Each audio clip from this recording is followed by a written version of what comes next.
Projekt Guru. Всем привет! С вами Zak Novak на радиостанции Novorossia Rocks. Welcome to Novorossia Rocks Radio Station. This is Zak Novak, your American in downtown Donetsk. The program is called Projekt Guru, and Guru is in the house as always. Guru, thank you so much for all the hard work that you do. Andre, my engineer, is here as well. Let's go right to it. Crimea marks the second anniversary of liberation and return to Mother Russia. Crimea on Wednesday marks the second anniversary of the historic referendum that returned the peninsula to Russia. Marches, a flash mob, a car rally, exhibitions, and other events will take place across Crimea, according to the Republic's Culture Minister Irina Novoseliskaya. When the Republic of Crimea and Russia signed a treaty making the peninsula a constituent territory of Russian Federation, will be celebrated on a wider scale and will be a day off in the Republic.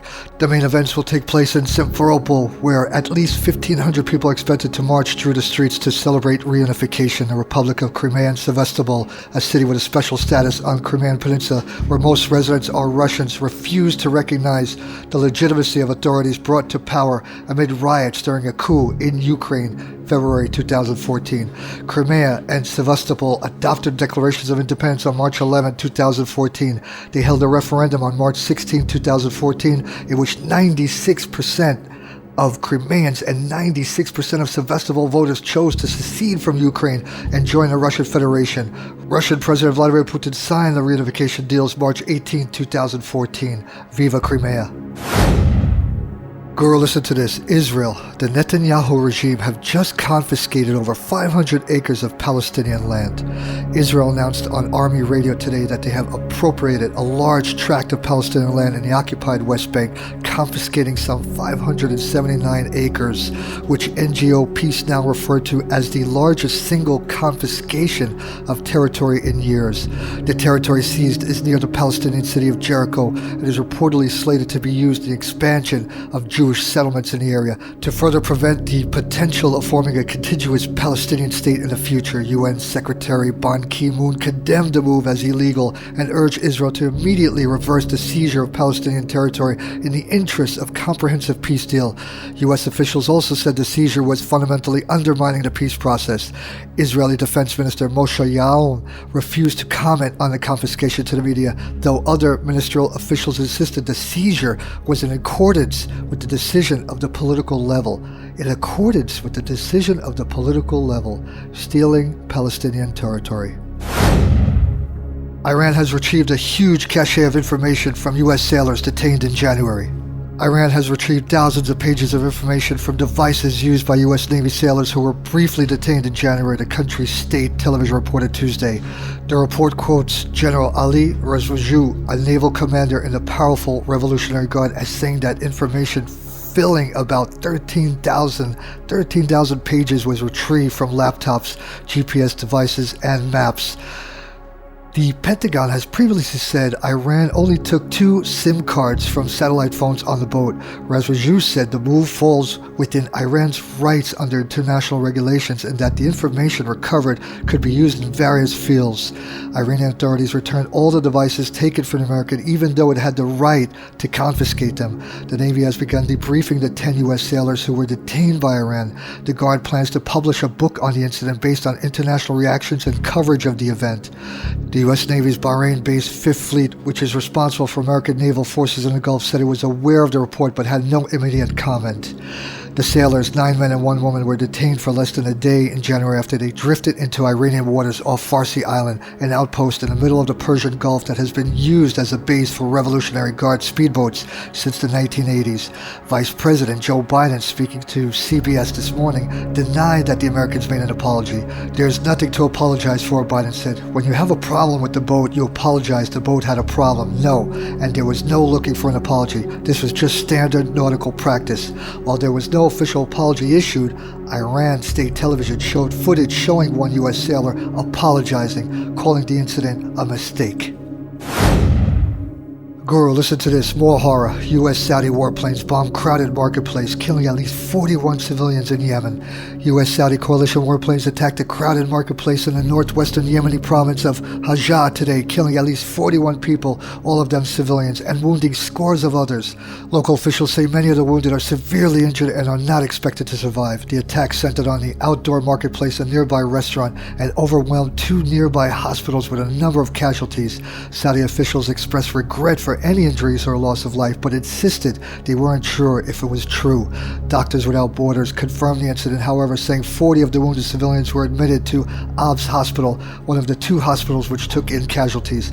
Amnesty International reiterated their call for the U.S. to stop sending arms to the Saudis, saying both unexploded U.S. bombs and fragments of exploded U.S. bombs are showing up around civilian targets in Yemen.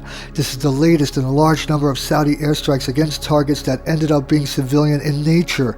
Over the course of the first year of the Saudi war in Yemen, over 6,000 people have been killed, roughly half civilians, and those overwhelmingly the result of airstrikes. Guru, PKK news really quick. Airstrikes by 11 Turkish warplanes in northern Iraq on Monday are believed to have killed 45 Kurdistan Workers' Party (PKK) freedom fighters, the armed forces said in a statement on Tuesday. The military said the strikes by F-16s and F-4 jets in the Kandil mountain area where the PKK has its main bases also destroyed 2 weapon depots and 2 Katyusha rocket positions. This is the Turkish junta attacking our brothers and sisters of the PKK. Before I begin with some more PKK news, over 57%, listen to this, girl, Dutch citizens oppose Ukraine-EU association agreement. Over 57% of Dutch citizens oppose Ukraine's association agreement with the European Union ahead of April's referendum on the issue in the Netherlands, according to a new poll commissioned by the Dutch Volkskrant newspaper. The Netherlands is the only EU country that has not yet ratified the Ukraine-EU association deal. The Dutch parliament has backed the agreement, but opponents managed to collect signatures necessary for the referendum to take place. The vote is scheduled for April 6th. According to the poll, those respondents who oppose the deal believe that the agreement is the first stage of Ukraine's admission to the European Union, which they do not favor. Under the Dutch law, if the people vote against the EU-Ukraine Association Agreement in the upcoming referendum, the government will have to review its position on the deal. According to the Dutch news portal, if the referendum turnout does not exceed 30%, the government will not take its results into account. The EU-Ukraine Association Agreement establishing a political and economic association between Kiev and Brussels was signed back in 2014. Russia to continue to destroy American-backed ISIS terrorists despite planned withdrawal. Russia will keep its most advanced air defense system in Syria despite a planned withdrawal of the bulk of Russian forces from there. Sergei Ivanov, the Kremlin's chief of staff, was quoted saying, "In order to efficiently ensure security, including from the air, the most advanced defense systems are needed." The RAI news agency quoted Ivanov as telling reporters when asked if Russia would keep the S-400 surface-to-air missile system. With a range of up to 400 kilometers, the anti-aircraft system means Russia can control large swaths of skies above Syria. In a related context, Russia will continue striking terrorist targets, a deputy defense minister said at Moscow's air base in Syria Tuesday. It is still too early to speak of victory over terrorism. The Russian air group has a task of continuing to strike terrorist targets.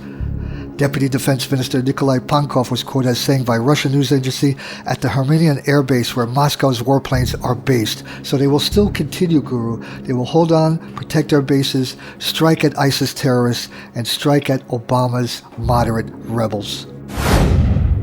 The Ukraine junta to sever diplomatic ties with Russia, simply suicidal. Ukraine's Verkhovna Rada parliament said on Tuesday it has registered a bill on severing diplomatic relations with Russia. The text of the bill, however, has not yet been posted on the Rada website. The bill was initiated by lawmakers with Ukraine's radical party, Oksana Korchinskaya and Yuri Shukevich, and all-faction lawmaker Vladimir Pashtyuk known for ripping off a Russian flag from the building of Russian Consulate General in Lviv on March 9th. A Russian senior lawmaker said on Tuesday Ukrainian MP's initiative to sever diplomatic relations with Russia is anti-popular and suicidal. This move continues the change of political idiocy Ukraine's authorities are persistently seeking to demonstrate, Sergei Zhelezniak, a deputy speaker of the Russian State Duma lower parliament house, said, adding that thousands of Ukrainians have to work in Russia to provide for their families in conditions of utter economic collapse in Ukraine. I hope what has remained a common sense in the heads of the rest of Ukraine lawmakers will keep them off this anti-popular and suicidal initiative, and its adoption will bring much closer the inevitable moment when this national fluff is washed off by a wave of popular wrath. Instead of doing reforms and reviving the economy, the Ukrainian authorities are begging the West for money to steal and are instigating another spiral of war against Donbass people. A bunch of political windbags ready to ignore the interests and problems of their own people to please wire pullers and nationalist henchmen are seeking to rob Ukrainian citizens of any possibility to survive. Our sister Republic of Lugansk Air Defense Force shoots down a Kiev junta UAV drone. Bravo! Air Defense Forces of the Lugansk People's Republic Army have downed an unmanned aerial vehicle UAV of the Nazi Ukrainian force that was conducting reconnaissance of LPR checkpoints and military units. LPR People's Army official spokesman Major Andrei Voroshko said on Tuesday at 8:47 p.m. on Monday near the settlement of Alexandrovsk. LPR People's Army Air Defense Forces downed an unmanned aerial vehicle of Nazi Ukrainian armed forces flying in the 8-kilometer zone from the contact line and conducting reconnaissance of our positions. In late January, LPR Army Representative Igor Yashenko said that the Nazi Ukrainian forces intensified their reconnaissance activities near the contact line with the use of UAVs. 2 Nazi Ukrainian UAVs were spotted near the Shaitsa settlement back then. Back to our brothers and sisters of the PKK. YPG under attack. YPG General Command issued a message to the ceasefire watch coordination in Syria that the Turkish army junta attacked YPG positions and thus violated the ceasefire. YPG's message is as follows: to the ceasefire watch coordination in Syria, to the esteemed members of the ceasefire watch coordination, we would like to inform you that the soldiers of the Turkish junta army have raked the positions of YPG units in Serese to the north of Haseke, that is close to Amude, at 2045 on March 14, 2016. The rest of the statement mentions the aim of Turkish junta army attacks and states the Turkish army wishes to put up a wall in a border region in Syrian territory. Continuation Guru resistance spreads as the curfew put in place in Baglar Kanatarpe neighborhood expands from Gurzul and Semiluglu avenues to the area of the Baglar Dorotol and Nehut Koskun Avenue. One child has been shot in his back. After a curfew was declared in Kanatarpe neighborhood of Ahmed Baklar district, the special war forces of the AKP, that's the Turkish junta, who laid siege to the neighborhood but were met with the people's resistance. The people's resistance opened fire from street corners where they could not enter. As I stated before, due to gunfire towards the neighborhood streets, the child was shot. The child was hospitalized by the help of locals. In a statement issued by the district government, a widened curfew was put in place that includes the area between Gurzul and Semiluglu avenues, Baglar Dortul, and the whole of Nehut Koskul Avenue. So as you see, the curfew continues, but at the same time, they're still blasting away. They're still attacking the civilians. But the resistance at every street corner, holding on. The PKK will destroy you, Erdogan. Your Ottoman Empire will fall. Everyone, as I stress always, be safe out there. Be on alert. Take care. See you on Friday. Bye-bye, folks.